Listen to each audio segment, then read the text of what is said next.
Soccer and get this day done. Definitely. There, excuse me.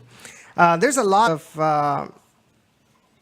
I guess, rumors. We want to talk about some rumors that have been going around recently when it comes to our, as well as check out and follow all of our social media, whether it's Facebook, Twitter, at Down in DRGV. Be sure to also check out the Instagram account that we help manage, which is RGVFC Fans. Be sure to also follow us on SoundCloud, Google Play Store, iTunes, Stitcher. That way you'll get notifications whenever we do our podcasts go live on those platforms. And be sure to give them a listen because that really does help out a lot. I do also want to invite you all. To continue to invite you all to donate to the RGV Food Bank. I know during this whole week, or the beginning of this week, they've been kind of going around the valley and giving out food, water to the people that need it. But they are still in need of help. So be sure, if you haven't done so already, and if you would like to help out the Rio Grande Valley after that flood, be sure to go to foodbankrgv.com and make your donation there. We would greatly appreciate it. And also be sure to check out our friends at the Beautiful Game Network. They make almost all of this stuff, our reach, possible. Follow them on Twitter and Facebook at the BGNFM. Be sure to check out their website at www.bgn.fm, where you can find our podcast there as well. And also check out the Beautiful Game Network's primary sponsor, which is Roughneck Scarves. They are the official scarf supplier for MLS, USL, and NCAA. Whew, I almost ran out of breath there. All right, so let's talk about RGVFC soccer. Well, so if you guys recall last week we were mostly pretty pessimistic about the game, the results that might happen. I said, if I recall correctly, I think I said we were going to lose, and I thought we were going to lose bad. Jacob, I don't remember exactly what your prediction was. I know it was kind of on the line for yours. I did believe that we were going to lose, but I think we were going to score a goal in that loss and just get scored on, I believe, twice. So I was also wrong as well. So it was a good thing that I was wrong, but still not the result that we hoped for at home. No, definitely. And we're at the season, or the part of the season where, yes, you lost a lot of points, but now because of that, you have to make sure that you don't lose any more points if you want to make it to playoffs. Now, is this team playoff ready? That's a completely different question. But since the beginning of the season, oh, man, that was not a good idea. Since the beginning of the season, the plan was, according to Jerison Echeverry, was to make it to playoffs. And honestly, this team has a huge debt to pay back in regards to results, as well as how they play. And we're beating a dead horse here, but they've just been they haven't been very competitive. Well, that's not the word I'm looking for. More along the lines is like one day they'll play decent, and then they'll just have a complete, mess out in the field. And that lack of consistency, I think, has hurt us this season. Lack of consistency is, one big key that has hurt us for sure. But another thing also is just it also goes back to one time our defense will show up and another time our offense will show up, but our defense won't. And so then, of course, I mean, we just looking at our record, That Fresno game could have easily won that game if our defense was alive. So that's 3 points and another win that we could have had. And then moving, down the line, just the defense would be there, but then we wouldn't have a good offense. We'd be missing those one-touch passes, and it's frustrating to know that you have a team that's capable of scoring, that's capable of playing good football, good soccer, but it doesn't happen. No, it doesn't. And there seems to be a huge disconnect between the players. I know Sean was kind of mentioning it about that on last night's episode of Generation Orange, that for him, it seems to be that that this team just isn't gelling. It seems like not all the players are on the same page. And that lack of connection it's just apparent, missed passes, crosses that can't seem to get anywhere, shots that go, up in the sky. It's ridiculous. It's like Chuy Enriquez said, we're 15 games in the season and we still haven't found our rhythm. It's disappointing. It's disappointing, but I mean, at the same time, and we've heard it before, and it's true because this is our first year under head coach Jerson, and Yes. we kind of knew it going in, but we wanted to have a better record than last year at least, and I don't think that's actually going to happen, but it's still a process. Sure, we've hit that, break where we can't get any further up the hill in a way, but it's still a process nonetheless. I do agree that this is a process. We gotta trust the process, but it's taking slower that many people are comfortable with. I mean, we are in second to last place with only 10 points, and last place is Tulsa, who we will be hosting in 2 weeks, and they have 7 points at this moment. Actually, I think we have 11 points. Let me take a look. So let's go ahead and jump into the match. First of all, I mean, like I said, we were expecting a really bad loss. We get a clean sheet. Michael Nelson was brought down. Connor Donovan was brought down as well. Which I do want to point out about Connor Donovan is that I'm actually pleased that the Houston Dynamo is not making the same mistake as last season, where they would give or offer these players first team contracts and they'd be signed by the Dynamo, and even though they weren't used, they would never come down and get some minutes at RGV. Whereas this time with Connor Donovan, we're seeing him coming down consistently to continue to develop here with the Toros. Yeah, it's really nice to see that.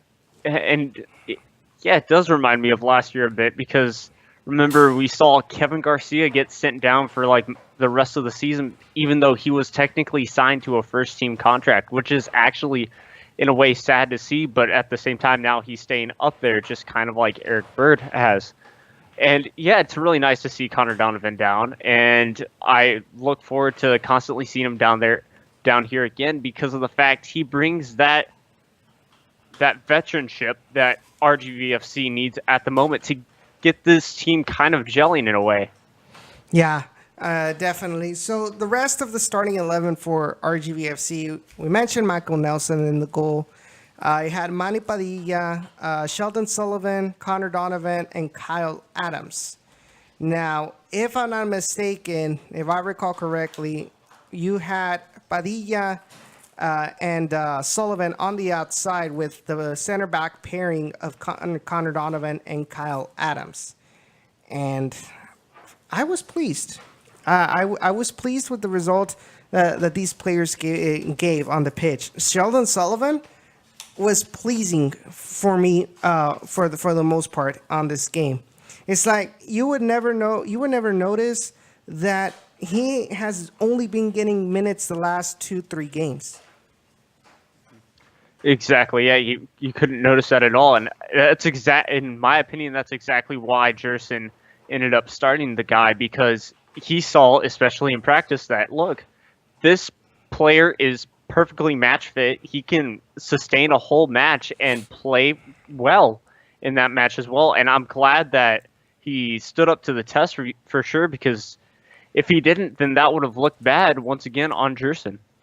Yeah, definitely. And you're talking about you didn't go. You went up against a team that's number 2 in the West. That, and I'll say it, and I'll keep on saying it, that in the last 2 games they had accumulated 7 goals in favor, 0 goals against. So we were going up against a really high-powered offense, especially with Jason Johnson. Yeah, Jason Johnson, even during the game, was impressive. But of course, yeah, we'll get into that just a bit later.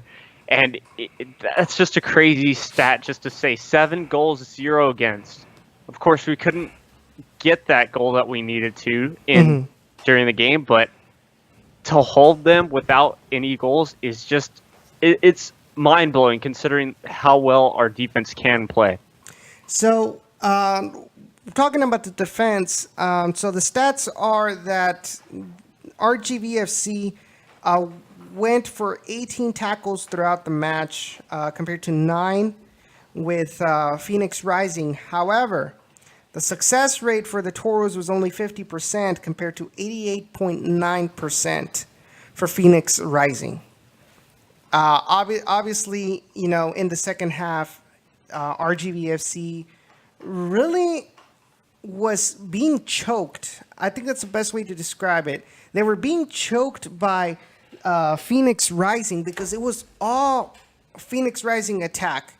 And even when RGVFC managed to get towards Wasinski's goal, it really didn't bring a lot of danger to this match right up till the very end with Jordan Jones. But that was about it for the whole match. Yeah, of course. But of course, also one thing that I did notice throughout the game, and this has been a lot of RGVFC's season, is that counterattacks. And yes, when RGVFC had possession, they looked good. They looked dominant once again, except for, a couple of missed passes here and there, which is also common with our team. But when, of course, they lose it, and we're talking about Phoenix Rising, they're a pretty fast team. They were able to just go down the field and almost take shots, of course, for the fact that our defense being on top of things and closing down the space, which was nice, was a pretty big deal. So interesting to see here. So I know a lot of you are probably asking, well, what about Drogba? What about Drogba? So yes, Blues fan, World Cup is canceled.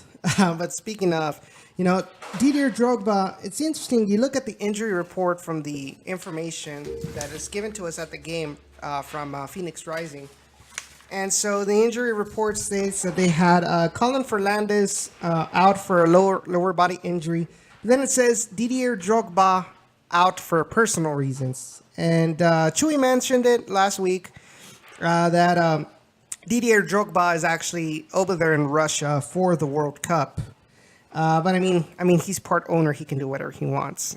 But it's interesting. It's interesting to see that we were, even without Drogba, we were able to hold on to Phoenix Rising to 0 goals, which I find interesting. And I just wish that, going back to my main key, is consistency. We need to be more consistent in our defense, not only at home but away as well.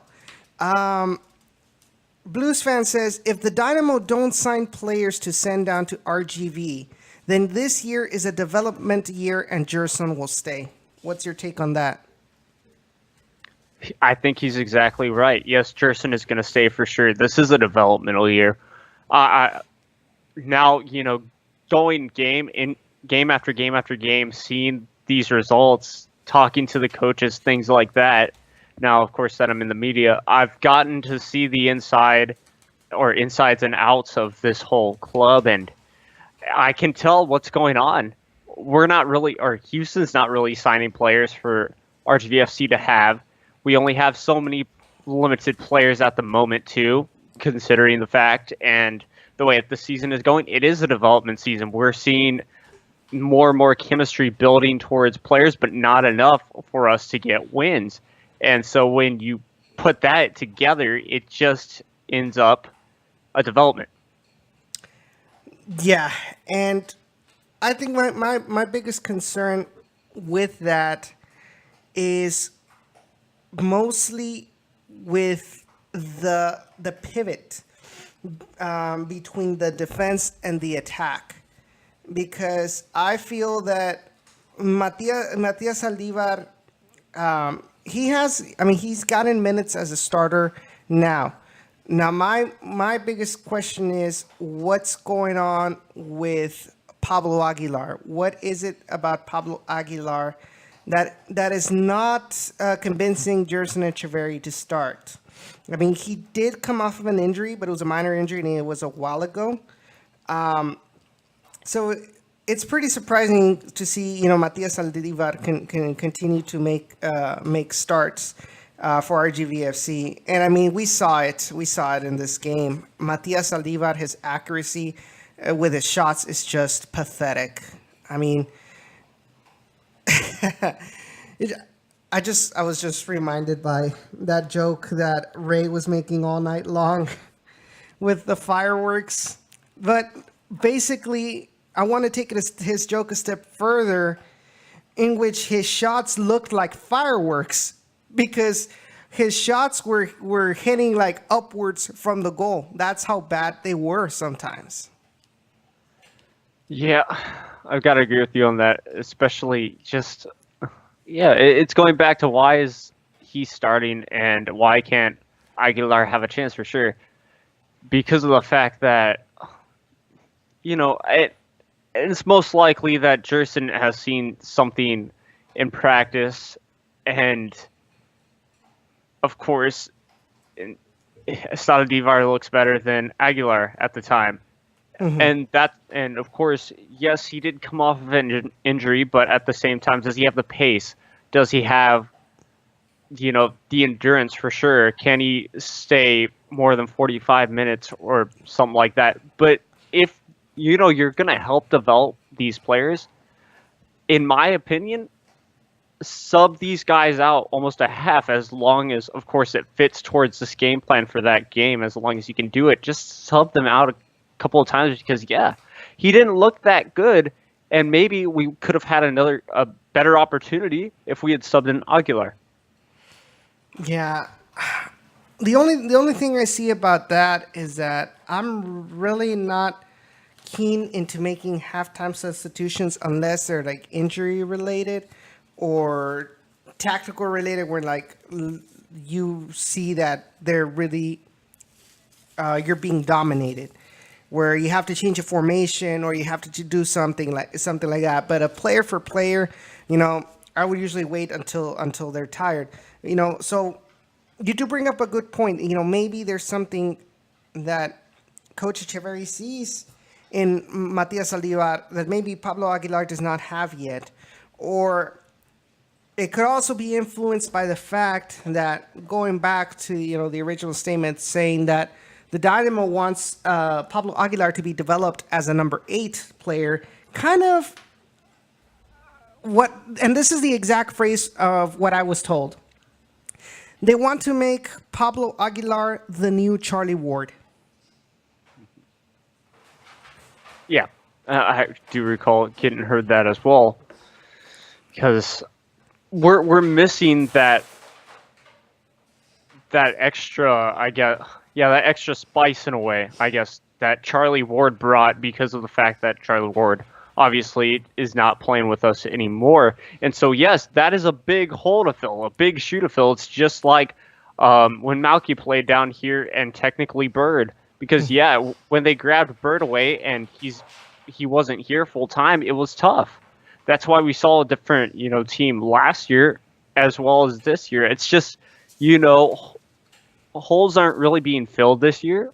And at the same time, of course, you need players to kind of act like other players that had played there before, because if they succeeded and helped this club succeed in a way, why not try and make someone exactly like that? Yeah, yeah. I mean, if you can, if you see the talent, just go ahead and do so. But going back to it, it's going to take time. Now, the results showing that obviously they're not ready yet for that full time commitment. Hopefully next year. But if RGV and the Dynamo want to save at least this season to make it at least more presentable than being second to last place in the conference, some movements have to be made during this transfer window. I don't know. I've been told that there is something in the works, especially with the fact, and I do want to mention this here, especially with the fact that Matt Jordan was at RGV last week. Now, what does this mean? It means that the Dynamo organization are seeing that things aren't working here, and they're at least, paying attention to that, and at least they might be looking for a solution outside of the Dynamo Academy system to try to help this team get in a better place. So I find that I think should be a little bit of good news for RGVFC fans, that maybe there is at least some light at the end of the tunnel. That it's not like we originally thought, where the Dynamo just don't care at all about RGV, and hopefully we can see some movements during this transfer window. Exactly, and if I'm not mistaken, Matt Jordan's like the main scout for the whole Houston Dynamo team, right? Yes. Yeah, exactly. Yeah, he's the he's general manager. Yeah, exactly. So that's his job, and I'm glad that, like you said, he came down here. He saw things weren't working out exactly according to plan, if I may add, because we all know, like, even technically, like you said, and I hate to copy it, but there might be a light at the end of this tunnel because of the fact that they're seeing problems. It's awesome. The question is, where is he going to pick out players from? Because I was told as well, my cousin saw him at that Idea Public School for RGVFC Academy players as well. So is he just looking there, or is he looking kind of internationally? Those are interesting questions, and I hope, of course, that we get players. Of course, those players, it will take time for them to adjust to the style of play down here. So once again, it's just another process after process. We just need to keep players and not letting them go. That's the problem. Yeah. I just feel like something needs to happen. Something needs to happen now. But at least it's better news than him not actually being here. Even if it is for maybe is that at least he's here, watching the players, watching the coach, talking to them, seeing what their needs are, what they require, and then hopefully with that information, he comes back over here to Houston, starts making his scouting areas, or what, based on what the needs are. Go look in Argentina, go look in Colombia, go look in Central America, or in the USL itself, to look for these players that can one, not only help RGV right now in the short term, but number two, can help the Dynamo in the long term. Because in the end, the Dynamo, the bigger picture is, what can I bring to RGV that can in the future we can use in the Dynamo first team? So it'll be interesting to see how this plays up in the during this transfer window. let's go back a little bit to Phoenix Rising FC match, and going back to our woes. So these are the stats for crossing accuracy. 34.8% crossing accuracy for Phoenix Rising FC, which really isn't that great because that's only one accurate pass out of 3. Or maybe that might be, maybe, I don't know. I don't know what the average is. But the Toros, 11.8%. And we keep on hitting this, this aspect of the game because this is where RGV can, it's lacking really bad. The ability for our wingers to make a decent cross where our striker Aldo Quintanilla or Matias Alivar coming in from the back, can take advantage and slot it in for the goal. I mean, if they're not getting decent balls that they're able to connect correctly or even get to, then those are just wasted opportunities. Yeah, and what I noticed as well is, of course, there's not a lot of RGV players trying to get into the box when you have a chance to cross. I've seen the players almost get stuck on the wing sides, and when they try and get a ball into, obviously, the box, it's not going to work necessarily because A, the goalkeeper's right there to catch the ball, or B, there's no players there, and it's just going to get headed away by the opposing team. Definitely, because it's usually just Aldo. Exactly. And yeah, especially right now, I've been against them just trying to go onto the outside. We've talked about it before. Why haven't they tried to go into finding open space in like the 30-yard box and the 40-yard box, or going in there? Because we all know, yes, that's going to close down, but at the same time, you've got a better opportunity at shooting a decent shot than going on that wing side and trying to cross it in, where we all know that our set pieces, kind of like that, don't work. But see, that's the problem, and the fact that we don't have players that are comfortable with shooting from outside the box, and the only one that tries is Matias Alivar, and look how his long shots are. They're completely inaccurate, and I think something tactically needs to be different. And we talked to Chewy when we talked to Chewy last week.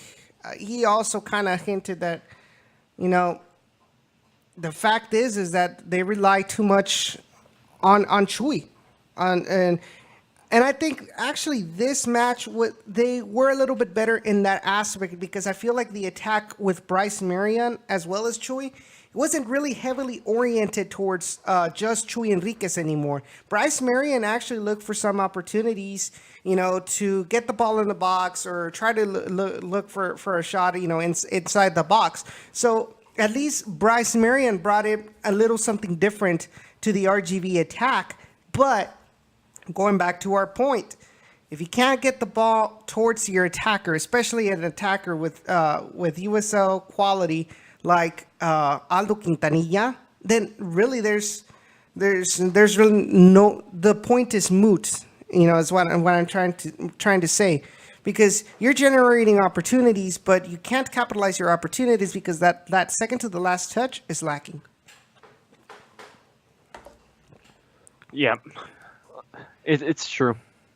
I don't know what else to say on that note, because I mean you basically said it all. It's the last touches that don't help, and when we don't get those last touches, we blame it on the guys that decide to shoot for the stars, basically, in a way. Mm-hmm. And if I do recall, because I have seen some long goals happen here, but that was last season. And who was starting last season a lot? Jorginho James. Mm-hmm. And of course, yeah, I don't know this team's chemistry or what his deal is this year, but I know for sure we have some guys that can even help this offense move up even more than it is right now. Yeah, and, it's really difficult to kind of mention Jorginho James without remembering all that he brought last season as well as the year before. But I mean, there has to be a reason why he's not getting minutes, to the point where there are rumors kind of going around. Obviously, they're kind of unfounded at this point. But I would not be surprised if Jorginho James's time maybe running out with RGV, because for the same reason, the Dynamo wants players that can be developed for future first team. And if you have players that have been here for a while and have not gotten better in certain aspects that are crucial, especially crucial in MLS play, then I'm sorry. Well, then bye-bye. Like, they're not going to waste their time. And it sounds harsh, but in the Dynamo's point of view, that's exactly what it is. Me as the Dynamo organization, I'm not going to waste my time, my resources on you because you have not shown maturity, or you have not shown, some sort of more development compared to the last year, to the point where, maybe compared to last year, you've gotten worse in some aspects. I don't know if that's what things are looking at right now with Jorginho James, which is why I think he's not getting the minutes that maybe you or maybe I think he deserves. I mean, we don't, like we've mentioned many times, we don't see what Gerson sees during practices.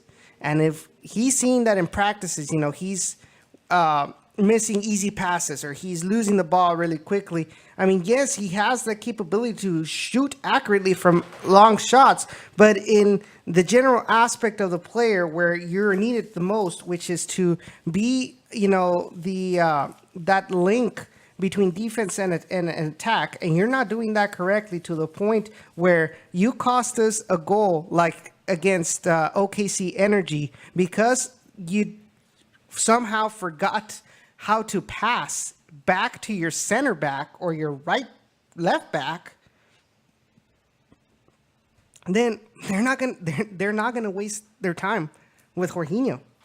And it sounds harsh, like I said, but might be the truth.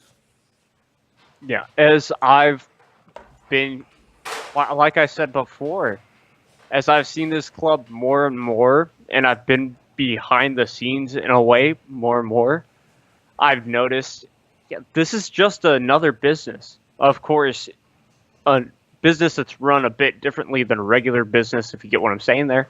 Mm-hmm. But it's nothing more than that. Houston wants developmental players that will develop even more to be on their first team, just like you said. They want players to start on their first team, just like you said. And yeah, he's been here since the start. And I know even Sean has brought it up on this show too. Is it worth it to have a player that's just going to stay at USL level? Not at all. And so, yeah, that player can go because we all know, I think he's done growing. And I've seen it, sadly, throughout these years that Jorginho James, that's a problem. He hasn't really figured out that he's tall in a way. He hasn't really figured out that he needs to... Yeah, basically like that. He's the last times that I've seen him, start or not even start, but just play, he's done dumb things, like either gotten a dumb yellow card because he knocked down a player or something like that. So I'm guessing, it's time for him to go, sadly, but it's okay because most likely we'll get another player that will get filled and maybe even better. Yeah, definitely, because I mean, right now with Nico Perea and Todd Warden in the middle, I mean, we pretty much have a solid defensive midfield pairing right there. I mean, we've seen there's some sort of connection now between both of them that just isn't there between either Todd Warden and Jorginho, or Jorginho with Nicolas Perea, and especially in adding into consideration, that lack of quality that maybe the coach is witnessing out of him. Then yeah, maybe it's time for him to go. I know he's on a loan from a Jamaican team, so you might see him go back I'm not sure what the terms on the loan are. Whether it's he can go back, if RGV isn't does not need him anymore, or he has to wait until the end of the season. I am not completely sure. What I do know is that he's probably not going to be here next season. I mean, from what I've been told as well, he has been close. Even in the beginning of the season, he has been like right borderline to where he wasn't going to be renewed by RGVFC. They gave him an opportunity. It seems that maybe he's not taking advantage of that opportunity. And what can we do? I'll just go along and move on without him. I mean, he's not essential anymore. Maybe last year he was essential before he got injured, but not this season because we already have Todd Warden and Nicolas Perea, and maybe if you want, you can also have Pablo Aguilar there as well. If you want to continue to develop him as that number 8 that we want, but that is what we know about Jorginho. Now, Kai Green, I guess you can say is a similar story. Yes, he's been here since the beginning. He's been here since 2016. But knowing how Gerson Echeverry, what he talks to us after the press conferences, what people have described his coaching ability, in which he focuses a lot on what happens during practices. It seems he's another one of those players where maybe he's reached his limit and he has no fit in maybe the coach's tactics, how his play style. I'm not sure, but it just seems apparent there's some sort of disconnect in the technical aspect. Not personal, obviously. Just want to bring that up. Highly doubt there's something personal between Gerson Echeverry and Kai Green, and I actually can assure you that is not the case. What I mean by disconnect is in the technical aspect, in which maybe the characteristics of Kai Green just really don't gel with the play style that Gerson Echeverry wants. And Gerson Echeverry wants a player that is not only, first of all, he has to be very, very focused and able to defend well. Once you're able to capitalize on that, once you're able to defend well, then maybe you can attack. The problem with Kai Green, from what we've seen, yes, he can defend well, but at the same time, he loses balls really easily. And for Gerson Echeverry, that's a big no-no, because number one, you're setting yourself up to putting yourself, in a dangerous position defensively, because you lose it in your own half, and so everybody's kind of out of position. And number two is because you're wasting potential attacking opportunities by losing the ball really quick, and that is what people have seen and what I've seen sometimes from Kai Green, and that may be the reason why he hasn't been getting minutes, why Manny Padilla has been getting minutes, and why maybe Bryce Marion in the beginning, when he was getting minutes with RGV, why he was put in as the starting right back when Manny Padilla was with the Houston Dynamo for Open Cup matches. Yeah, and I also want to point out, look at who's been released just this year. We've got ourselves Charlie Ward, and a couple of other names that I can't really name, but Malky. Yeah, Malky. Yeah, that's a big one. Guess who technically, in a way, signed them? Wilmer Cabrera. Mm-hmm. That's basically been all the players that have been let go, in a sense, or have been traded in a way to San Antonio, even though it was, just very more technical. But in easier terms, basically a trade. Um, just yeah, that was all Wilmer Cabrera's team. It fit well with Wilmer, and it's apparently not fitting well with Jerson. It barely fit well with Now you have Yeah. to remember that Malky and Charlie, they were with Houston. They were just waiting for the call up by Wilmer Cabrera. Wilmer did not want them. Not in the sense that more along the lines like they weren't ready for MLS yet, and so they had no opportunities with the Houston Dynamo first team, and so because of that, and because Charlie had an international spot, Malky being so injury prone, the best decision that the Dynamo thought was to release these players. And it sucks for us as RGV fans, with the fact that Charlie was a fan favorite, and we would have loved to have him back. But the fact, truth of the matter is that because of his international roster spot, because not only would he take up an international spot with the Dynamo, he would take up another international spot with RGV, and so. If they're looking more into the future, I mean, you've already been there, like Charlie.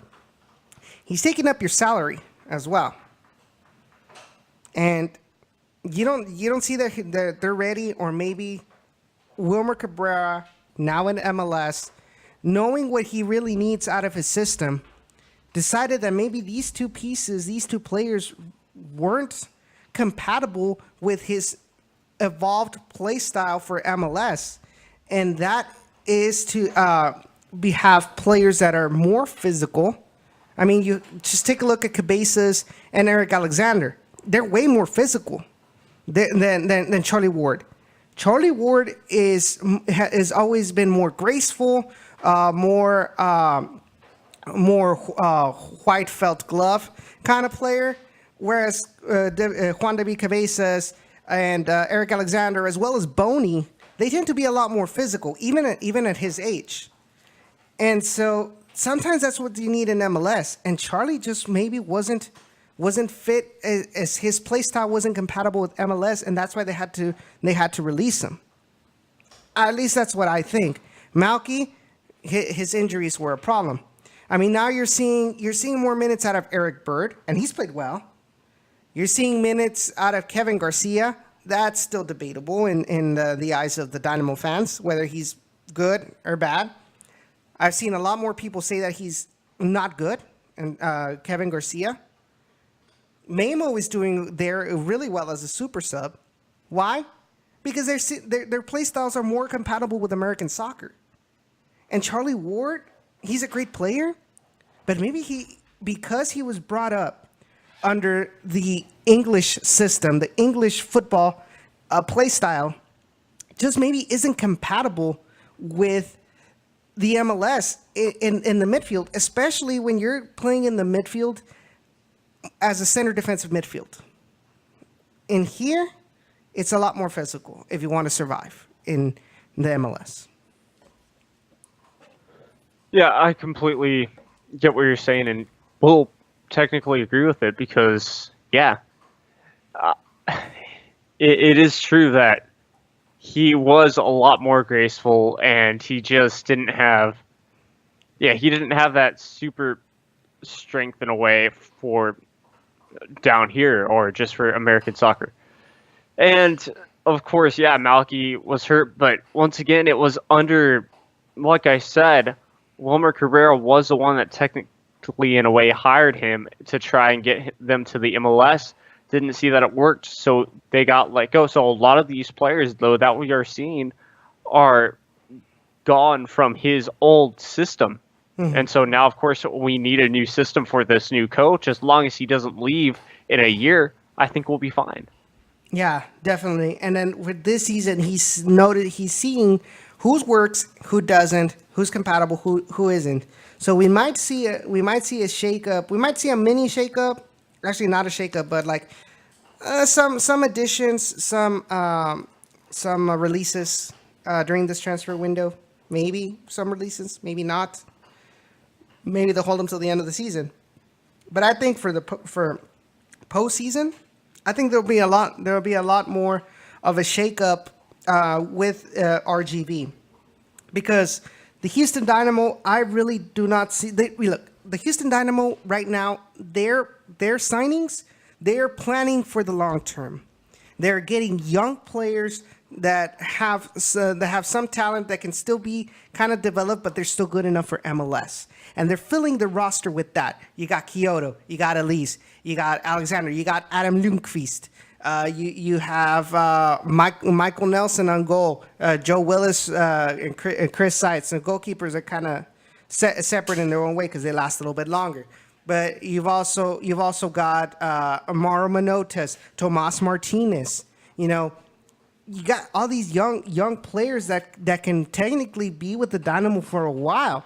So you're looking at a roster where you don't really need to make many additions, going into next season, which means that for the MLS trials with the Houston Dynamo, you might start seeing, and Sean said it last time, you might start seeing where, okay, well, I mean, we're handling the trials for the MLS first team, but we don't really need as many. But hey, you know what? Maybe these guys have they're a little bit below MLS talent, but that means that they are above USL for the most part. They're above USL level. So if you start seeing these players that go to these trials not make it to the first team, but hey, you know what? Here's a USL contract, and with the promise that if you develop well in MLS, you might, or in the USL, you might be moved up to MLS in case of injury, or in case, like, let's say some European team comes and buys Albert Elise from us. Hey, you know what? Well, our replacement is there, but it's not going to be where, the RGV Dynamo is going to come and take 5 players at a time, and now we're left kind of exposed.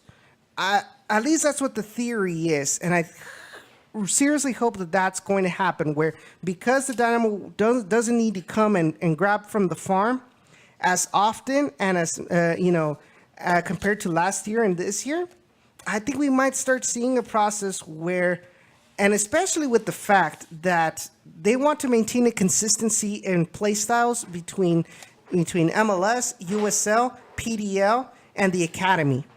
And so it won't be much of a difference where you get players that are already used to the system, whether it's when they come down from MLS to play with RGV, or players that move up from RGV to the Houston Dynamo, and they're already going to be used to the system, and it'll be a much smoother process. At least that's what I hope. That's what in theory should happen. Not sure what you think. Yeah, it should happen like that. It should happen a lot like that, actually. And I see where you're coming from with this, that might happen. And I see that happening too, because of the fact of the matter is, especially this late in the season, even for MLS, we're starting to see that the players, especially for Houston, are starting to get healthier. Yes, we might see a move in Houston, but that's a totally different story, as you and I talked about up in the booth on Saturday. And of course, yeah, we're not going to see Houston grab 5 players at a time, because they saw how that worked out. They saw that they were actually losing money and not gaining ground on their team. In a way, it was a failed investment. And so, especially like we talked about at the beginning, seeing Matt Jordan here, that's a big push. Seeing that we're most likely going to release a lot of older players that don't really need to be here, that's a step forward as well. Of course, it should be more like the minor leagues, the AAA. It should be a lot more like that. You get those draft picks, especially from the MLS, you put them down in the RGV because obviously they're not going to be ready instantly for the MLS. It's going to take them a bit more time. So send them down there for a bit, and it'll be okay. Yeah. You just have to be kind of patient about this. I just don't want to continue to create some sort of separation or some sort of ill feelings between Dynamo fans and RGV fans. But the truth of the matter is that this process is still ongoing. They're learning, and at least we are seeing signs that they have learned from their mistakes, and Matt Jordan is willing and working to fix it to not only benefit the Dynamo but to benefit RGV as well. But in the meantime, while that happens, I'll continue to reiterate we are in 16th place with 11 points, but right now it's up to the players. From what we heard at the press conference, the coach has done everything that he can with these players. It's just these mental mistakes that they individually make that have been costing us a lot of points. Yeah, it's up to the players for sure. Even they say it too in the press conferences. We made this mistake. We made that mistake. Well, fix it. We understand it's a mental error. Well, whatever. I've been through that. I'm sure you have as well with playing high school sports and things like that. It happens. You need to move on from it and learn from it. That is the key. You can't just keep on going. You can't just keep on making that same mistake over and over again. It's insanity if you try it. And it's not the way to go. You've got to move on. You've got to fix your problems. And you've got to, for us, it's score the goals. Yeah, definitely. I mean, one of the biggest, and I kind of mentioned it. I don't know if I mentioned it in here, but the fact is, it's time to stop, saying sorry and saying it's time to just do it. I mean, you know what you need to do. I mean, get together as a team. Hey, you know what? This is failing. Can we work it out? Okay, and continue to through practices, pay attention and give it all you got to develop that chemistry between your teammates. I mean, it's all about you all as a team to work together. It's not about individuals anymore. You guys are not in high school. You're not in college. This sport is a team effort. It's 10 other players out there on the pitch working for a single goal. Pardon the redundancy, the goal to make a goal. And you guys are not fulfilling that goal. What does this mean? You guys have to continue to develop that connection, that communication between all of you. Hey, you know what? Okay, like I said last time, like I said with Chuy. Okay, wingers. Okay, Chuy tells Saldivar or tells Aldo Quintanilla, you know what? This is what I do. I move over to the inside, and I take the cross at a certain spot in the area. I need you to be in that area by the time the ball gets to there, so you're able to connect. Right now, there's no communication in that. There is no synchronization between attackers and the wingers. So, you guys want to start in some place. I've never played professional soccer. I'm pretty sure a lot of people would say, okay, well, what do you know? You never played soccer. I have not played soccer professionally. But the little that I do know about soccer is that teamwork is a must in this sport. Communication between each of the players that are out there is critical. And so you want to start, like I said, you want to start somewhere. You want to take the first step. to we're getting better results, work on communication especially in the attack, because that's where it has been lacking the most. Defense, I'm not as worried about with communication, but in the offense, it's really got to work. Matias, okay, you need to talk to Aldo. You need to talk to your Rangers and say, okay, when I have the ball, what are you going to do? Where do you want me to? You want me to look for you? Do you want me to take the shot? What do you want me to do? Are you going to be trying to, Aldo? Are you going to be trying to beat the offside trap? What are you going to do? What do you want me to do so that way I can better serve you? Because that's what Matias Aldivar is. You are in a position where you're going to be helping out and distribute the attack. And if, like I said, that communication needs to be there. What do you want me to do? How do you want for this to work? Yeah, you hit it correctly.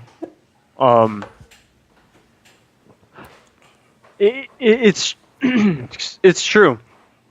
You need that communication big time. And of course, that doesn't just go for the offense, that also goes for the defense as well. Because yes, we talked about them for this game being fantastic. What about the OKC game where they weren't? And what about the game even before that, in my opinion, they weren't fantastic on as well? Because in PTFC2, guess what? You give up a goal on a set piece where it's as simple as when a cross is being taken like that on a set piece, everyone's there. Your goal is to not let the other person score. And if that means staying on the man for the whole time, do that. We talked about, I believe it was Aldo Quintanilla that didn't stay on his man enough, and that's the whole reason why it led to a goal. Yes, definitely. And for starters, you need, if the coach, if Jerson Echeverri is telling you something, you do it. Why? Because he played as an attacker. He knows what he's talking about. He knows what he's talking about. And you're an attacker too. You should know. You should know what, if you're going to be defending, you got to take advantage of your ability as an attacker to try to be intuitive to see what your opponent is going to do when he's waiting for the corner. What does he usually do? Obviously, you as an attacker should know. If you have man coverage in the area, it's very difficult to try to go past them, get into a favorable situation to try to get that ball inside the net. Aldo Quintanilla, he's big. He's got the body to be physical, not physical as in create a foul and get a penalty, but more on the lines just avoid that player gets to the ball comfortably or even get there at all. And I think in that play that you're mentioning, that Aldo totally he was too soft. He gave him so much of an opportunity to just run up, hit the ball, boom, there's the goal. And what happens? The offense cannot get that goal back. Mm-hmm. So, guys, you gotta listen to your coach. He knows what he's doing. He may not be. And here's the thing: we talked about that yesterday in Generation Orange as well. What if the players right now do not really trust Jerson 100%, because he's also a rookie in the professional level, in club professional level. Is it that what's going on? I mean, because we're talking about that. I'm probably getting too deep here. But from what we're kind of saying about that play, it seems to me, and from what I've seen from Jerson Echeverri, like out on the sidelines in that game, I mean, you could hear Jerson Echeverri yelling at his players, say, "Do this, do that, do that," and I think some of them aren't really doing what he's telling them to do, and this is also what's causing these lack of results. And if that's the case, hey, you know what? You're professionals. You're getting paid to do something. Number one, put it on the pitch. Number two, listen to your coach. Your coach is telling you something. He's probably more than likely telling you to, because he knows what he's talking about. Now, you don't agree with it. Most of the team doesn't agree with it. Okay, but everybody's got to be at the same page. If you're not going to pay attention to the coach, which is I really do not recommend it, because that's what the coach is there for. But if you're going to be kind of rebellious, but this is mostly, for example, like people like teams in the Premier League who've been in this game for so long, has so much experience that they're able to come up with different tactics on the fly, on the pitch, and everybody is in synchrony. And that's the big key, synchrony. Even with, how can you expect to have that on the fly, tactic in between players that are on the infield, on the pitch, when you're not even in synchrony with the tactic that your coach is telling you? So you need to start first on that. If a coach is telling you to do something, you do it.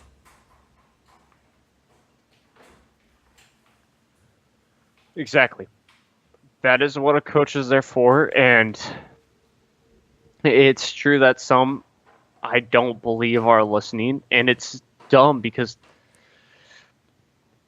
that's the whole reason why I believe we're having these problems, is because some just don't want to listen to the coach, and it's tough, it's difficult to know that might be a problem, but at the same time,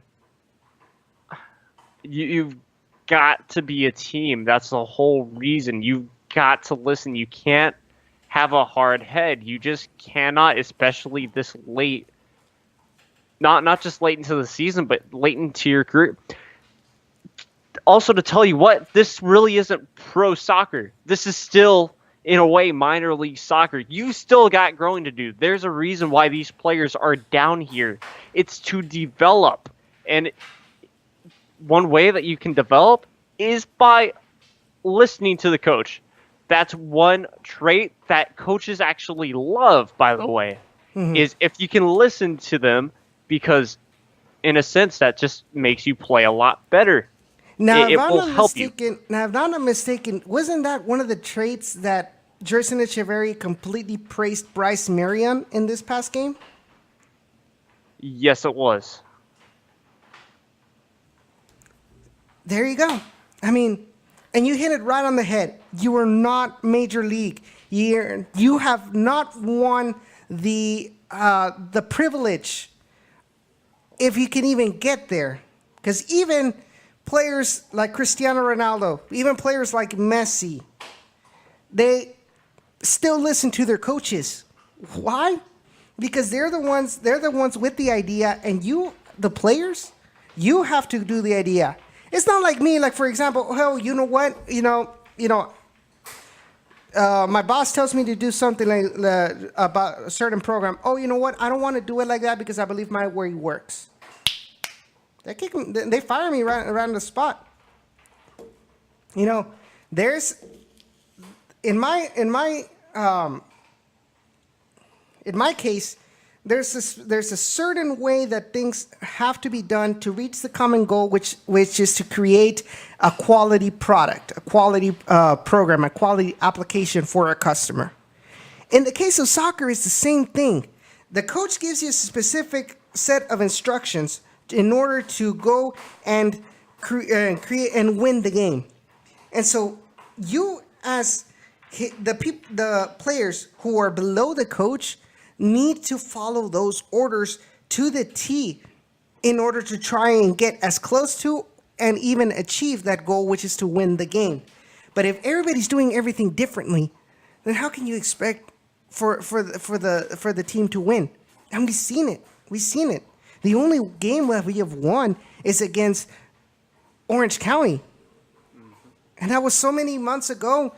And now have to say that was the best game that they've played, because it seems in that game everybody was synchronized. Everybody knew what they had to do, and They were able to defend against Orange County, which at that time was also coming in hot. And number two, were able to get the goals, with the pressure, the synchronized pressure between Todd Warden or Matias Aldivar and Aldo Quintanilla, able to get the ball in Orange County's own midfield, and Aldo Quintanilla run up to the goal and slot it in for the definitive 2-0. Every other game, I have not seen the synchronization that we saw in that game. And it has to be fixed. It has to be fixed now. A lot of players are talking about that we don't deserve these, that we as fans do not deserve these results. But in the end, it all falls on you. The coach is doing everything he can. He's telling you what to do. But at the end of the day, who's the one that performs those instructions or should perform those instructions? It's the players. So the destiny is in your hands.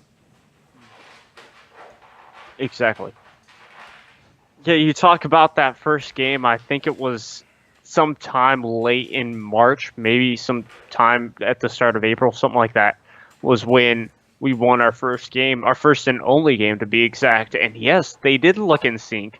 It was ridiculous. Where has that team gone? Where has that in sync team gone? Because I remember talking about that with you, and just the starting lineup was perfect. We've had the same starting lineup, and it is true that the players have said they don't deserve this. Yeah, once again, it falls on them. Do they want to win? Do they want to lose? It just seems like our team wants to lose because of the fact that and it goes back to what I said earlier, because they don't fix their mistakes. And we go into the press conferences, they talk about the same stuff week in, week out, and I know we probably sound like a broken record because we talk about it constantly, but what else is there to say when our players won't fix it? Yeah, our players are playing like a broken record, and so we're just we want to make another allusion into that. So the players are the vinyl. The vinyl, and we are the speaker of said record player. The players are kind of all over the place, and that is what we're going to be talking about. That is what you hear from the media. That is what you hear from us. Whatever is reflected on the pitch, in this case the record, that's what you'll hear on the speaker of that record player. And that's basically what it is. If the record is broken, if the players, the way they're playing are broken, then we're going to be a broken record and always mentioning the same things because it continues to happen on the pitch. So you bring up a really, really, really good point on that.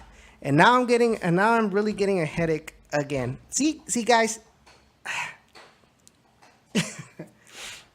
Look, you guys are a bunch. You're a cool bunch. Really appreciate you guys, players.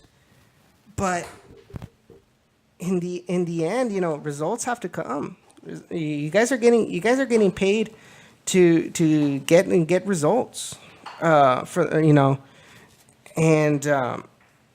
you got to give 100% of your effort where it happens, where it should happen. You got to focus your efforts on the right places. That's what I actually mean to say.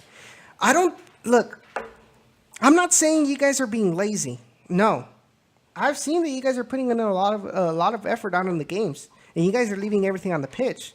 But why play stronger when you can play smarter? Or why waste your effort when you can actually play smarter, in which you know what you need to fix, you fix it. You don't have to put in you don't have to wear yourself out on the pitch when you can just, if everything is in synchrony, like everything's just gonna flow smoothly. So. And I think that's it for this for our talk for the Phoenix Rising game. I do want to move on a little bit. We were talking about some potential moves for in the Dynamo system. Today during the day, no, go away. Okay, today during the day, there was a bit of a news from it appears to be from Central America. and they are saying that Panamanian forward Carlos Small is coming to MLS. The probable team is the Houston Dynamo. So they're saying that this player might be signed by the Houston Dynamo. You look at him, Carlos Small. He is 23 years old. He plays as a center forward, as a striker, as well as in the right wing. He is playing with Árabe Unido, and yeah. So he's been with Árabe Unido since the 16-17 season. Bought from San Miguelito, and so looking at this, the fact that he's young, that he is coming from, you can say, don't want to diminish the Panamanian League, but it's not, the league doesn't have as much of a reputation as MLS or even USL. That leads me to believe that this player might be a player that that might go to RGV. I don't know what your thoughts on this, Jacob, but I have a feeling that this player is if he does get signed by the Dynamo, we might see him with RGV. Yeah, and I see why. Of course, yeah. When you're a Panamanian star and you played for that league, basically, that's Central America. Their leagues aren't as great as obviously MLS and places like that, or leagues like that. Excuse me. So, and I can see that for sure, especially knowing the fact that now, of course, we technically, in a way, have a couple of open. What's the word? International spots, I guess. Mm-hmm. So yeah, it would make sense for this guy to come down and, of course, to see what his capabilities are. I think this is I guess you can say, the information that we have from Carlos Small in this past season with Árabe Unido. He has played 6 games in the CONCACAF League. Which is, I believe, that is the, correct me if I'm wrong, anybody who was listening, but that is kind of like the preview, or like the pre-CONCACAF Champions League tournament. Let me verify this first. CONCACAF League. It says, the Scotiabank CONCACAF League will be the second edition. The winners, yes. So the winners of the 2018 CONCACAF League will qualify for the 2019 CONCACAF Champions League to join the 15 direct entrants, and that is the same thing that happened for the 2017 one. So in that little tournament, Carlos Small played 6 matches, scored 4 goals and 1 yellow card. Played for 406 minutes. In the league, in the Nuli Liga, for 16 and 17, he played 3 matches and scored 3 goals with 194 minutes. He only played 1 match in CONCACAF Champions League and did not score any goals there. In Champions League, he played, actually in CONCACAF, that was when they played FC Dallas. Like I said, he did not score there, and because of that result, they were eliminated. In the CONCACAF League, he played against Central FC in both legs, scored a goal in each of the legs, scored 2 goals against the Club Deportivo Águila. And then in the actual league, in the Torneo Clausura of Panama, excuse me, he was not even on the squad.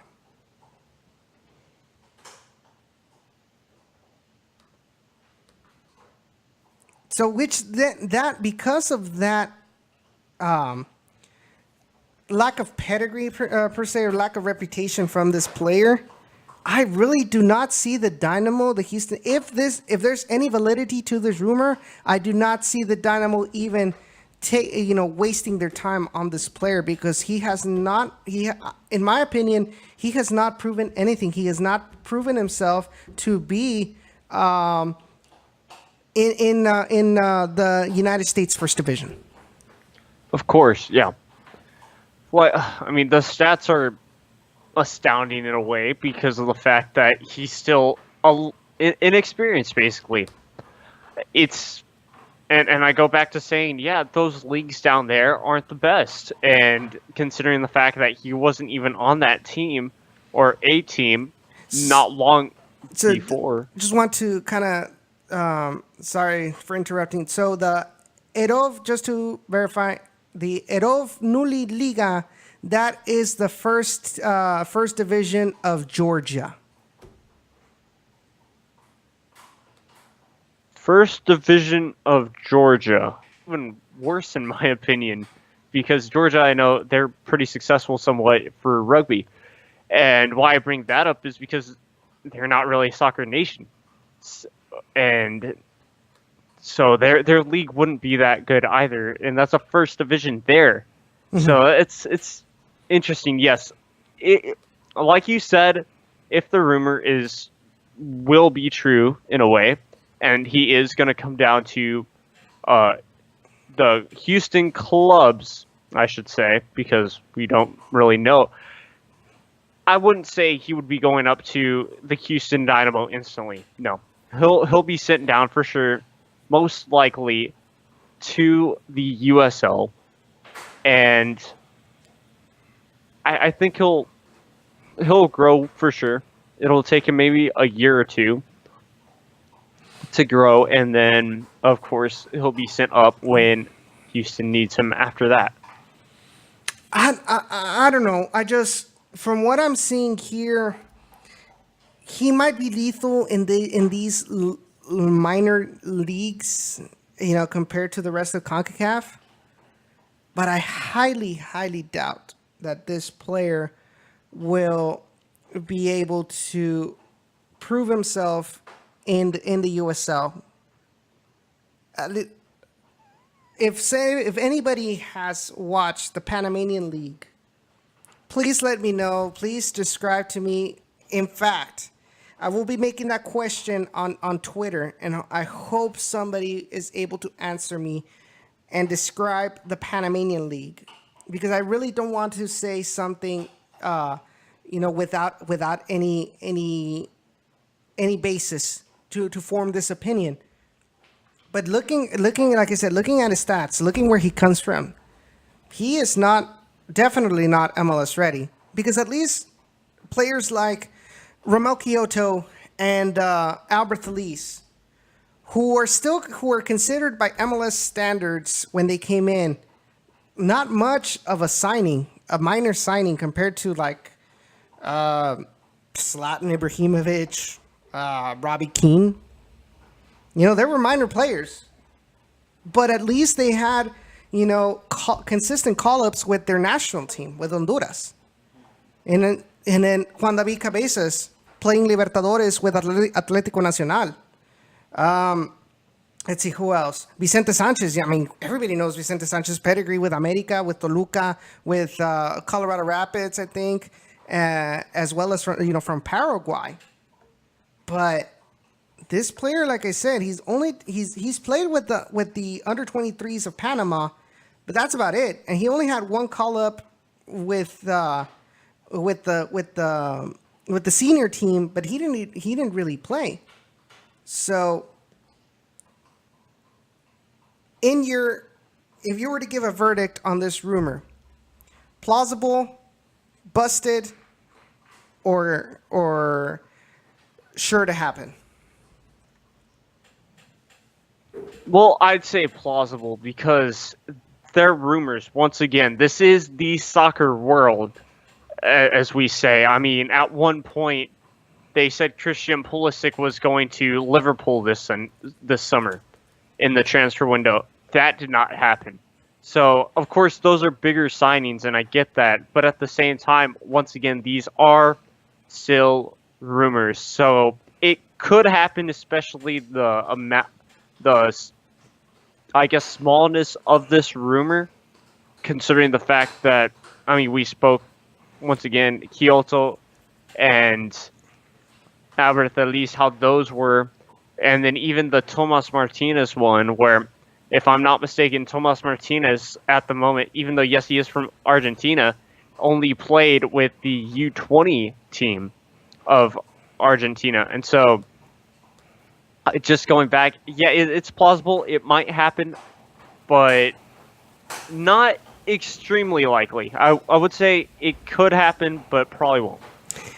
Yeah, definitely. I honestly think there is no basis to this rumor because number one, only one person really mentioned it as having it confirmed. So if you go look on Twitter and search for Carlos Small, the only two tweets that pretty much talk about this is by reporter. What is it? Datitos and Gol Max. Roberto Rivera, who is the person who said this, he says Carlos Small will be coming to the MLS. Like I said, it will be confirmed in the next couple of hours with the Houston Dynamo. That was 13 hours ago. 11 hours ago, Andres from the Foxtrot retweeted that and just kind of summarized what he said in English, and that's it. Nothing else has been said about Carlos Small. No confirmation by neither Árabe Unido nor the Houston Dynamo. Nothing. Lester Gresh has not even. I'm assuming that there's no validity. Number one, because if there was any validity to this rumor, I think Lester Gresh would have already said something about it. Yeah, that's probably true for sure. And of course, give it just a bit more time. Yes, today Mexico did play, and it was a World Cup once again. So yes, give it a bit more time. Give it till the weekend, and see what ends up happening. Like I said, once again, it's just a soccer rumor. There's been stuff that hasn't ended up happening by soccer rumors. So yeah, like I said, once again, it's just a rumor. Yeah, and then remember a couple of months ago, Richard Peralta, they said that he was coming. They said that he was going to be with the Dynamo and might be sent out to RGV. Nothing. Nothing happened after that. Exactly. It was news for a couple of days and nothing concrete actually happened. And I figured this will be more of the same. So just really quickly before we move on into the World Cup, because we have 20 minutes until we finish our show. So this Saturday they are playing against St. Louis FC. The Dynamo, or RGV is playing St. Louis FC. They are right now in ninth place with 21 points. They have won 5, drawn 5, and lost 6 with a -2 goal difference. And we're playing over there. We are playing away at St. Louis. What are your thoughts on this match? Well, it's simple. The defense really has to be on their A game once again. They have to do the exact same thing that they did versus, in my opinion, a much better team, which was Phoenix Rising. So the defense has to be on their heels, of course, and has to play well. And if they have to implement this, counterattack. Because yes, we can have a lethal counterattack in a way because we've got guys that are fast. Yeah, sure, people don't really think of Aldo to be that fast, but in a way he is. And counterattacks are always lethal because he puts the defense on the back foot. It's the opposing team, defense on the back foot. So yeah, we just kind of need to control the game, obviously. And if it comes down to it, if we do give up a goal, well, we've got to get a goal back and maybe another. It's as simple as that. We've got to put that fire. We've got to make that fire once again, just like we did versus, I believe, Fresno. Because Fresno, we looked, sure, our defense gave up a couple of goals, But at the same time, our offense looked on point, and we almost won that game for sure. So if we can put our defense a bit, just a little bit more, just somewhat better for that game, and put the offense that we had in that game together, I think it can make for a really good team and for a W at St. Louis. So interesting to point out. So their stat leaders right now, their leading goal scorer is Kyle Gregg with 6 goals, followed by Joey Calistri with 4 goals. Their home record is 3-2-2 at St. Louis, and assisted we have. With assists, the leading assister is Lewis Hilton with 4 assists, followed by Albert Dikwa with 2, Kadim Dakris and with 2 as well. What I do want to see also is their past lineup against Sacramento Republic, who, by the way, they tied against Sacramento at Sacramento. So let's go ahead and see what their starting 11 was and see if these players that lead their stats have been consistently on their starting or were in their starting 11 against Sacramento. But by the way, while we're waiting for the page to load, I just received notification from Tony Rubio that Lester actually did mention something about this rumor. He has confirmed that this is fake. There is no validity to the Carlos Small rumor to Houston Dynamo or RGV. Therefore, we just wasted 20 minutes on something that's not gonna happen. Lol. Fantastic. That just great. All right, so starting 11 for St. Louis was Tomas Gomez on goal, Fanio Cavita, Sam Fink, Sean Reynolds, Aiden Stanley, Joey Calistri, who we did mention him, Walt Fall, Lewis Hilton, we also mentioned him as well, Kyle Culbertson, Kyle Gregg, and Albert Dikwa.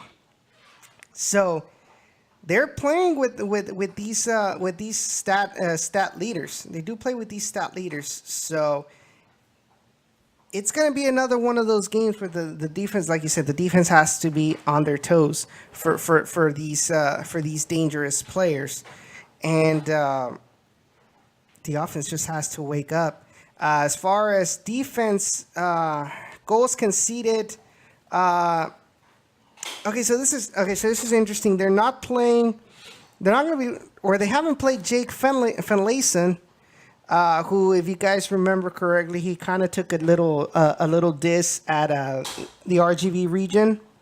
I don't know if you saw that, Jacob. So during or after the match, was that story right? Yes, where he kind of took a dab at McAllen. Yeah, I mean, all in all, that interview that he had. He didn't really talk too much smack about it. He said this is a stadium that every USL team should have. I do recall that because that was a good thing. Mm-hmm. At least we're doing one thing right there. And of course, even though you take people from the RGV are the only people that can take dabs at their own city. So for him to do that was not fantastic, but it's whatever. He just wants to start some beef, and I mean, it's not like St. Louis is better because it's pretty much the same all around there. Because I've been down there as well. It's not fantastic. Mm-hmm. So what's going to be your prediction for that match? Prediction for that match, I think it could end up being a 3-2 RGVFC victory. Oof. So, wow. Because we seem to be able to score goals on the road, and our defense seems to give up a couple. But at the same time, we have scored 3 on the road before. We just, technically got unlucky with that one fake foul. So I think our team is capable of doing that on the road, especially against a St. Louis team that we have technically played against. So All right, so I think my prediction would be, and I'm just gonna keep with tradition here. I'm gonna say that the RGV loses 3-1. All That's right. my prediction. Because I feel like this for this game the offense is going to continue that tendency of not waking up and not doing what they need to do, and then this in this match I feel like it's going to continue that tendency of our defense kind of failing to do what they do at home. So yeah, my prediction is 3-1 in favor of St. Louis. I hope I'm wrong. Guys, prove me wrong like you proved me wrong last week. I implore you, but that's my prediction. So that's all for the Toros. Let's go to Russia. Man, these games have been fantastic. Yeah, they have, especially this week. I love. I mean, yes, it's not great that the United States made it to the World Cup, but watching all these games without really having to care is epic because, yes, you do feel for the teams. This is like the first time that I've really, paid attention and just felt for the fans in the stands that have made the trip because, I mean, I technically now know what that feels like, and that was, September of 2017, so I know that feeling, but oh my gosh, these games have been insane. Definitely. I mean, so match three for these groups so far.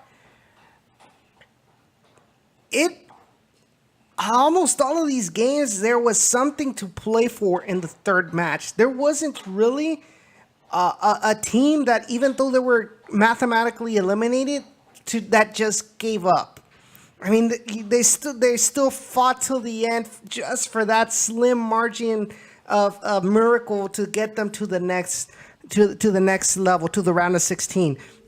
So we started with Saudi Arabia versus Egypt. Egypt leaving without a point, if I'm not mistaken. With Mohamed Salah, yes, Egypt played and lost all three of their matches. They lost against Uruguay, they lost against Russia, and they lost against Saudi Arabia. They lost 2-1.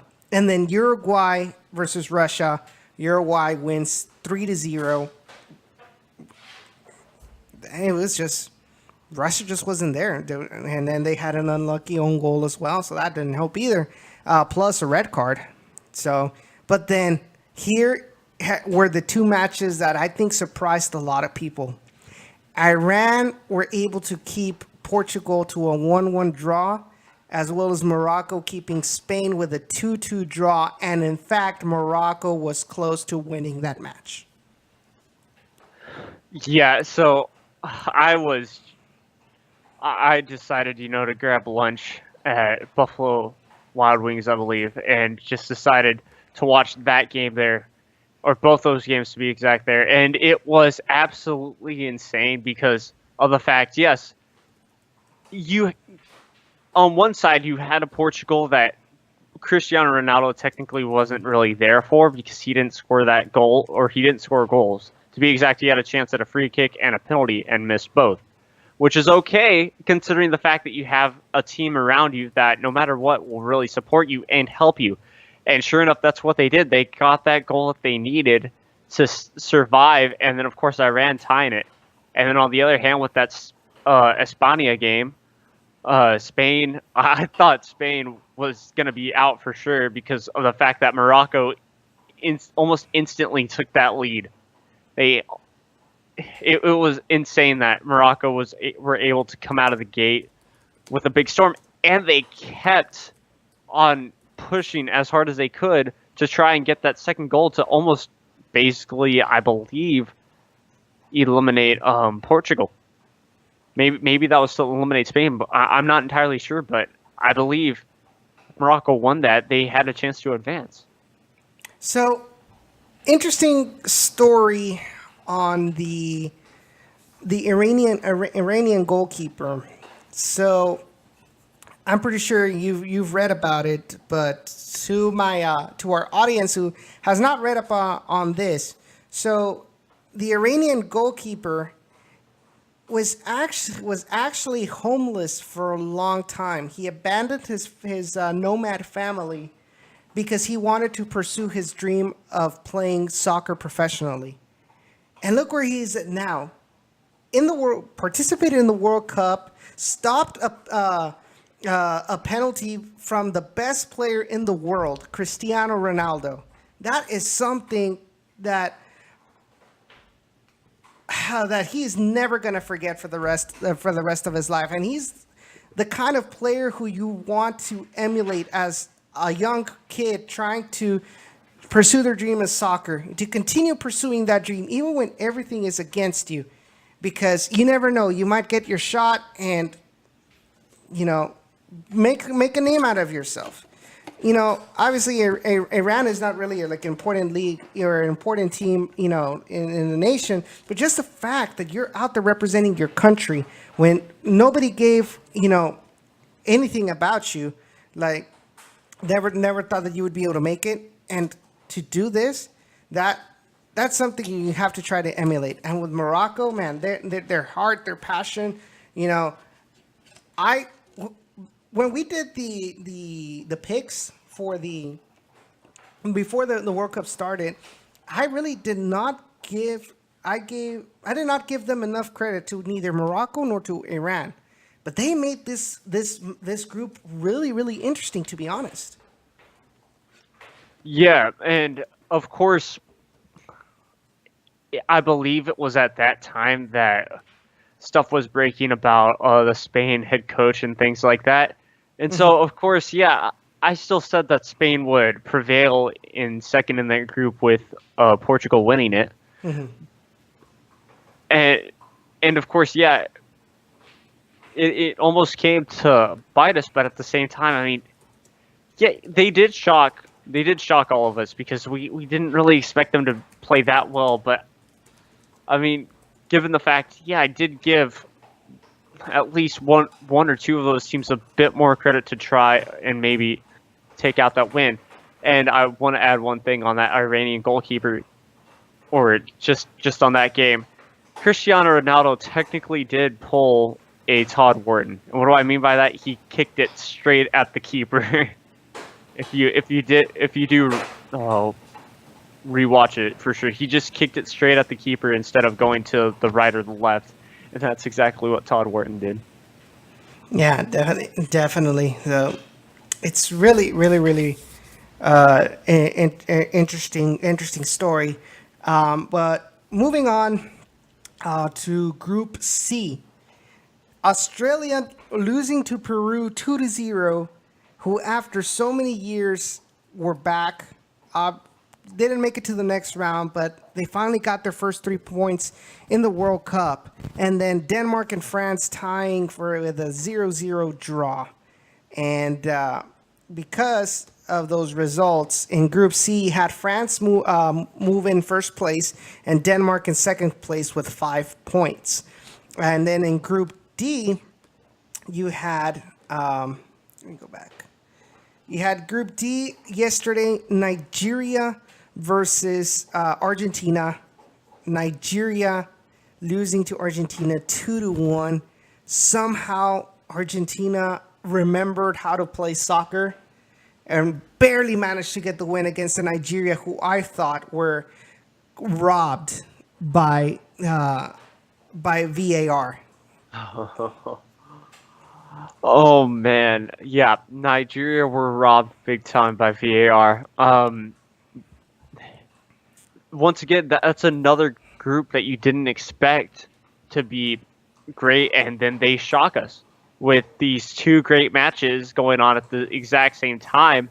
And if I'm not mistaken, both games almost at the exact same time went into VAR, making it even scarier and added time. So it was just once again another insane group. Yeah, and I think Nigeria has a lot of potential for Qatar 2022.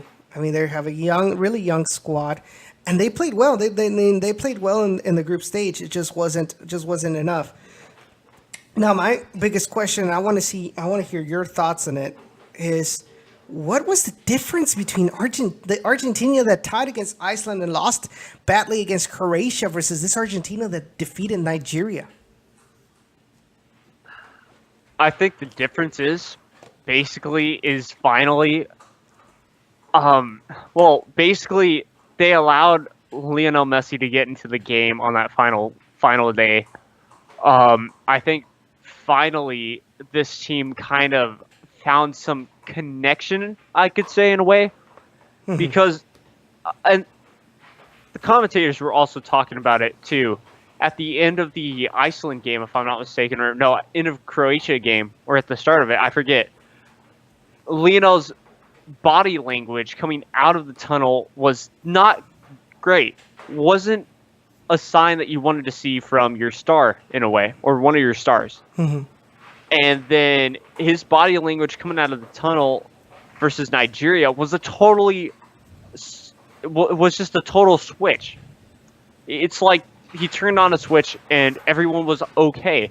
They were open with each other and things like that, moving on. It's just like all of a sudden they figured out, holy crap, what the heck are we doing here? Why haven't we been playing this Argentinian soccer that we know and love?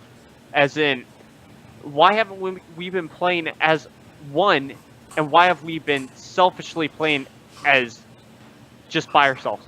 I think that's exactly what happened. They figured out we need to play together. This is our final opportunity to get into the next round. We got saved, basically. Definitely, but I think it all boils down to the lack of leadership with Sampaoli. Sampaoli really abandoned his players after the Croatian match. As soon as the referee blew his whistle, he ran to the locker room. You can't do that. You can't do that as a coach. You can't just abandon your team out there on the field after something like that. We saw something similar happen with Mohamed with the Rayados. With Rayados, he did the same thing, and you can't do that as a coach because you're setting the example. Lionel Messi, I may rag on him a lot, because of his lack of leadership and leading everything alone, but in the end, the main one who should set the example is Sampaoli. And Sampaoli bringing division into this team. He's got some accusations against him, penal actually, that have to do with the law. He's back in Argentina. So I think he brought a toxic environment to this team. And you saw Messi with his stress. You mentioned it, and it was against Croatia. You saw him like holding his head, like if he had a headache or something while the anthem was going on. But it's all of that stress of him having to carry this team. Nobody wants to do anything, nobody wants to work together.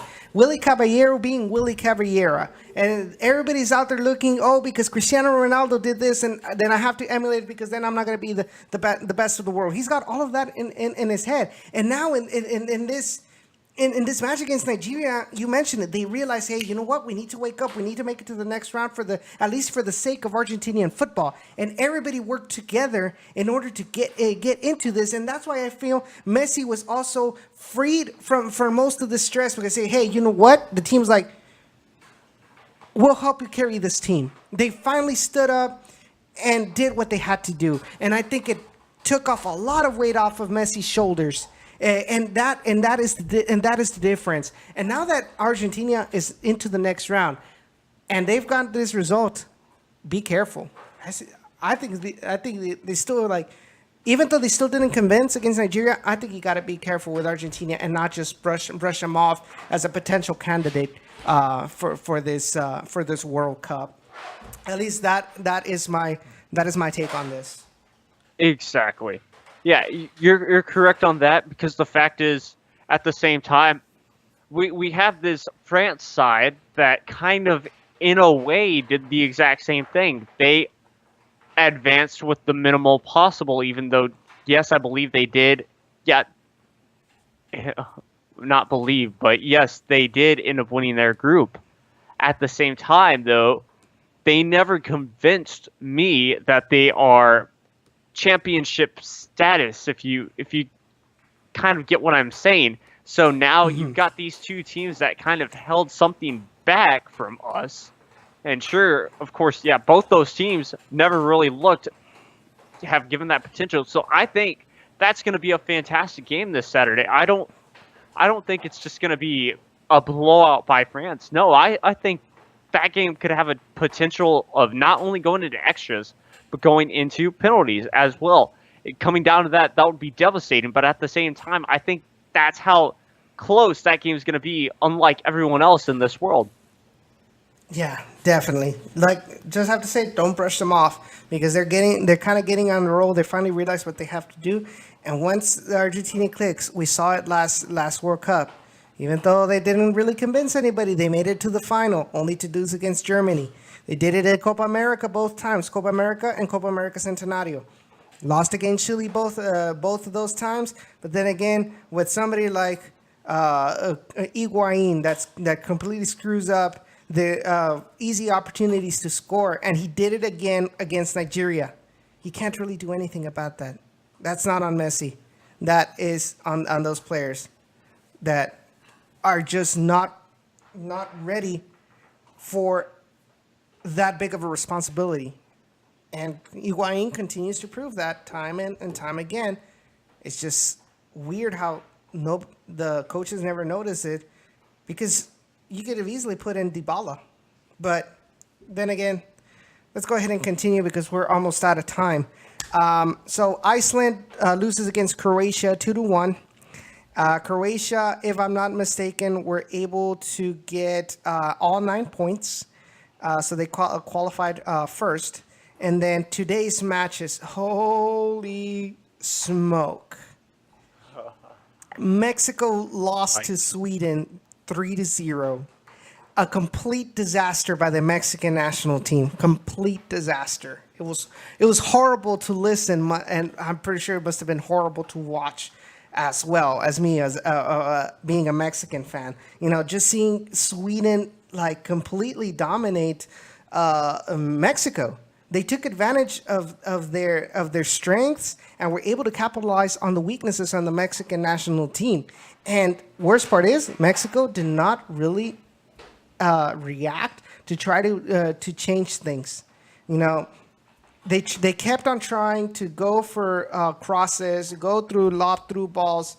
But when you got players that are like 5'7", 5'8", 5'9", against players that are like 6'5", or what are like really tall and big players, going up and in the air is not going to work out for you. You have to go through ground crossing, and it just seems that these players just did not understand this.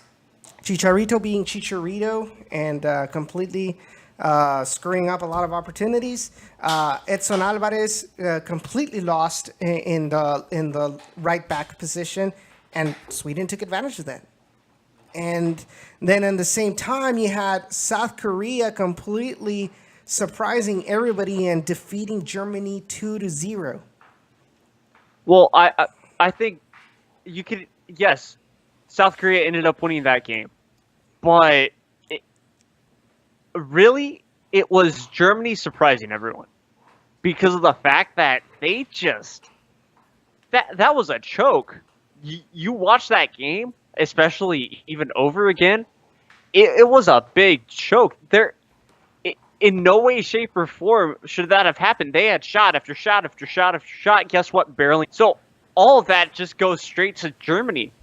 And South Korea, they capitalized. They capitalized on Germany's mistakes and puts the ball in the back of the net. As we see simultaneously, Mexico might have been losing 2-0 at that point. No, I believe, they were already down 3-0. Yeah, they were already losing 3-0. And, I mean, I was watching it with a ton of Mexico supporters, and they were just in shock. And then South Korea scores, and they went ballistic. I mean, I tell you. And so it's just Mexico once again on the verge of not making a next round of something, and they get saved. Just unbelievable, unthinkable, but they played just how I suspected them to play at the start of this group. And now, questions me: will they really be able to beat this Brazilian side? I would say they have the players to do so because the characteristics of the Swedish national team, they're not the same as the characteristics of Brazil. And what I mean by that, it's a completely different style. And I feel that the Brazilians have a style that the Mexicans are more used to defending. In fact, in the recent years, Brazil has always struggled against Mexico. So I do see a possibility of Mexico shaking this off and making a good match against Brazil. Now, I'm not saying that Mexico will win it for sure, because obviously you have Felipe Coutinho, you have Neymar, you have Paulinho, you have all these players that are great players in Europe, but when it comes to styles, I think Brazil struggles with Mexico. So I think it'll be closer than what a lot of people may think that this match is going to be. If I were to make a prediction, I would say that this might be a match where they might go into extra time, and there I would see Brazil taking the win. And once again, Mexico will die right on the line to trying to make it to the fifth match. But that's my prediction: 2-1 in extra times for Brazil. And then the other two matches that were played today were Switzerland tying against Costa Rica 2-2, and Serbia losing to Brazil 2-0. Now, yeah, just on that Switzerland game, because I had them on simultaneously at home there, but it, like, just Costa Rica, they didn't play, like, fantastically, but Switzerland basically killed themselves in a way. They killed themselves from almost making a run into the quarters and so on. Why do I say that? Because of the fact that they were dumb, made stupid fouls, and that costed them players. They get a yellow card. Guess what? They're banned for the next match. Yeah. There was nothing that they could do about it. And then that second goal should have never happened. The man should have backed off for sure. You saw that pushing and shoving going on right beside the box. Should have never happened. Wasn't I think what makes your point a lot more valid is the fact that didn't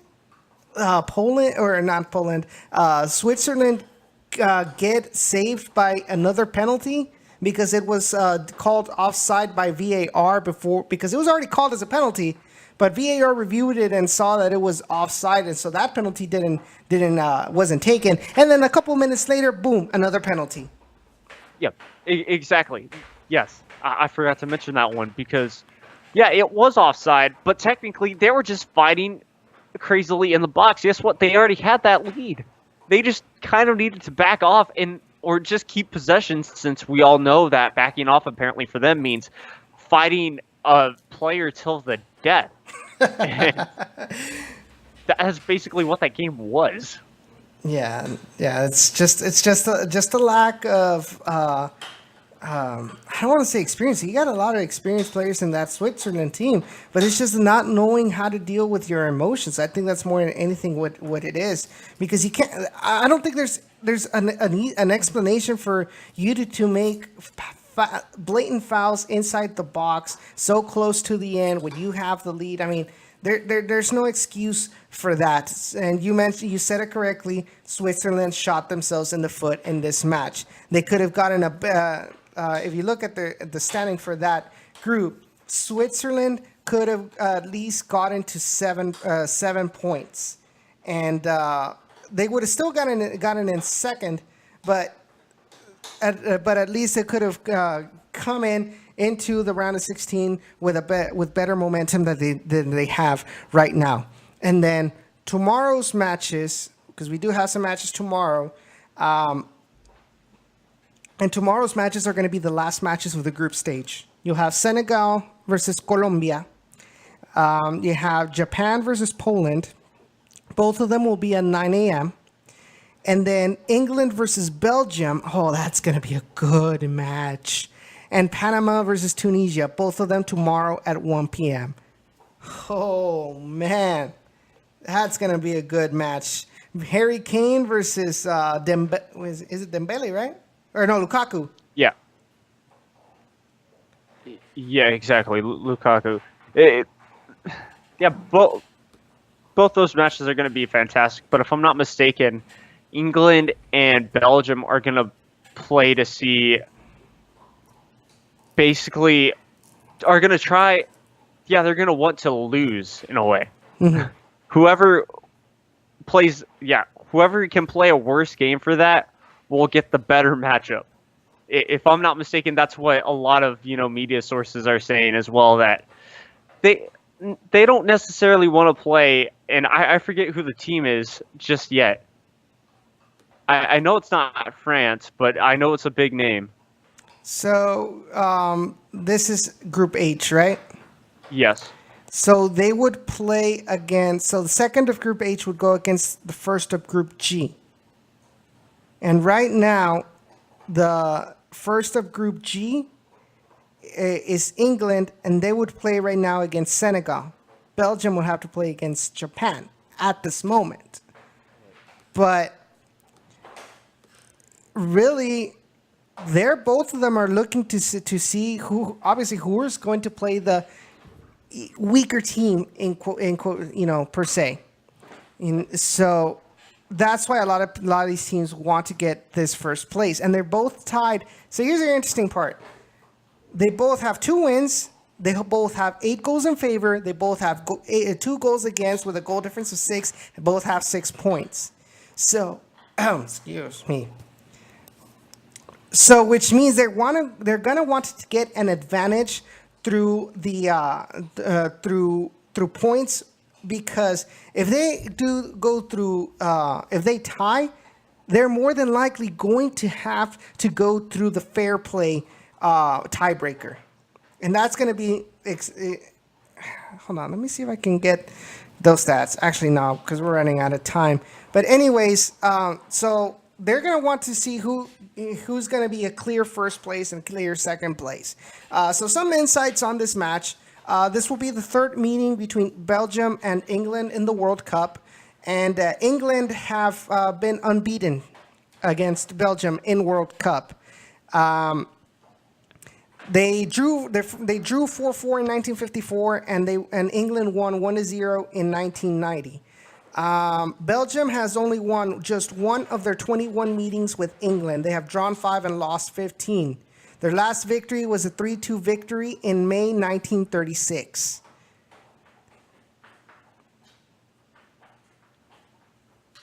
Yeah, it's going to be exciting. That match for sure is going to be exciting. I think it will most likely be a draw.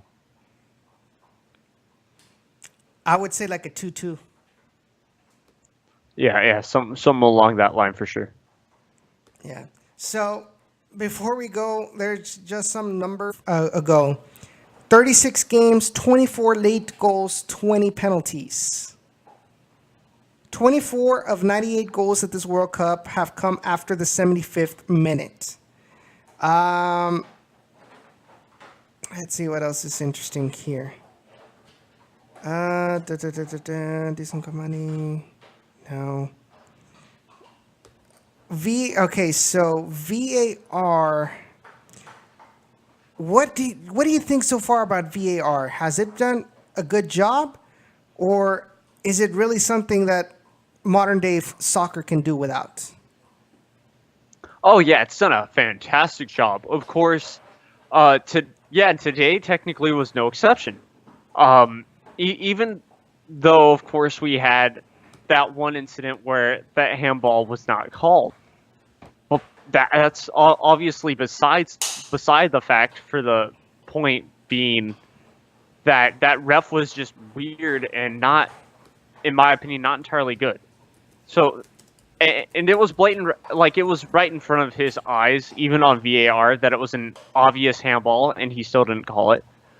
So it's there. It's up to the ref, and so I think it's done a fantastic job. It stopped that penalty from happening today, which was huge because he was offside, and it's helped a couple of penalties come in, and just fouls like that, offsides, and other things. Why is Spain moving on? Well, because Spain got a goal from VAR that could have been offside. So it's worked wonders. Yeah, I think VAR, because I know there's still a lot of people that doubt VAR, but I think it's done its job. They have pretty much removed all doubts from these decisions. You'll get one that's occasionally it's still, and you mentioned the one against Nigeria, but for the most part, it's done its job. The numbers for VAR right now, and just with penalties alone, as of 2 days ago, this World Cup broke a 28-year-old record of penalty kicks being awarded. The previous record was 18. 2 days ago, we were at 20. So we broke that record. And then out of those 20, let me see. Yes. Out of those 20 penalties, 7 of them were awarded by VAR. So VAR has done its job. There's still some kinks that have to work on, but I think the technology will help us in the long term. So this is pretty much it for today's episode of Down in the Valley. I really want to thank you all for joining us for this another 2-hour episode. I know we started a little bit later than usual, but really appreciate your support on this little project. I would like to invite you all once again to be sure to subscribe to Down in the Valley Gaming. We are working on bringing content real soon to that channel, whether it's Football Manager, FIFA, or whatever other game that we feel like we would like to show you and play for you all. We will be uploading it there. Be sure to also check out our website, downintheRGV.com. Follow us in all of our platforms, whether it's Google Play Store, iTunes, Stitcher, Soundcloud, as well as the Beautiful Game Network's website, where you will find our podcasts available for you to stream in case you missed today's episode here on YouTube. Be sure to also check out our friends from Beautiful Game Network. As I said before, check them out on their website, bgn.fm. Big thank you for all that they do to help us grow. Check out their sponsor, which is Roughneck Scarves. They're the official scarf supplier of MLS, USL, and NCAA.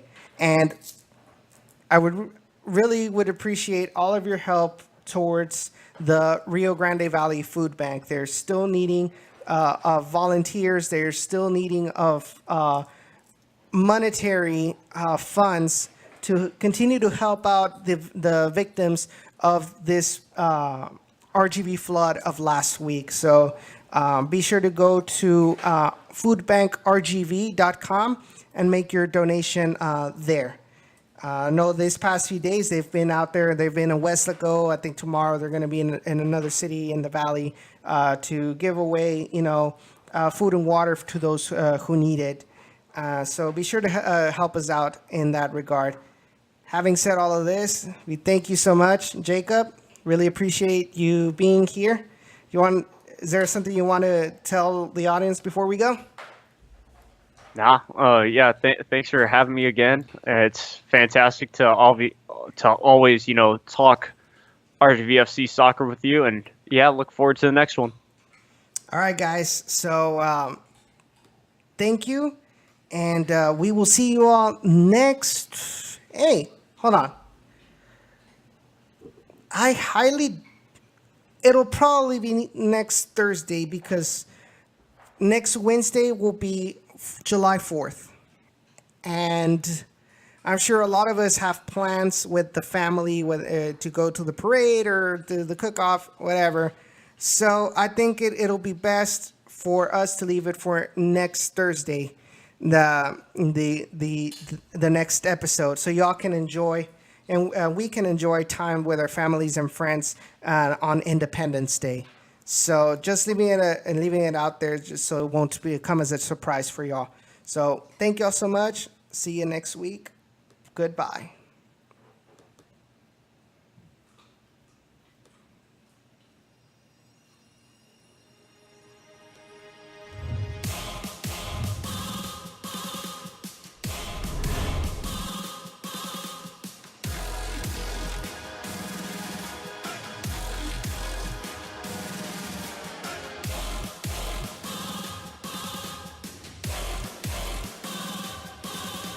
Yeah.